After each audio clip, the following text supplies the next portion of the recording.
Në kuadër të ditës ndërkombëtare të tokës në sheshin qendror të njësisë administrative nr. 5 në lagjen Katundari të qytetit të Lushnjës, organizua një aktivitet festiv dhe ndërgjegjësues me tematikën Toka e ëmbël.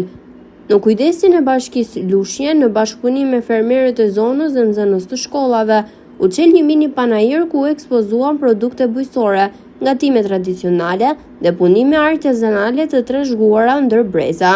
Aktiviteti nisi me interpretimin emocionues të këngëtares së re Era Sula, e cila përmes zërit të saj të ëmbël përcolli mesazhin e kujdesit për tokën si simbol i dashurisë dhe jetës. Toka është baza jon dhe ne duhet ta duam dhe ta mbrojmë atë çdo ditë, ishte thelbi i këtij mesazhi. Sot jemi këtu për të vlerësuar dhe për të sjellë vëmendje gjithë bukuritë e planetit ton dhe për të reflektuar mbi përgjegjësitë të gjithë shoqërisë njerëzore dhe organizmave përkatëse ndaj saj. Dita e tokës na kujton rëndësinë e ruajtjes dhe mbrojtjes së mjedisit ton. Të punojmë së bashku për të ndihmuar në ruajtjen e bukurisë dhe pasurinë që na ofron natyra jon.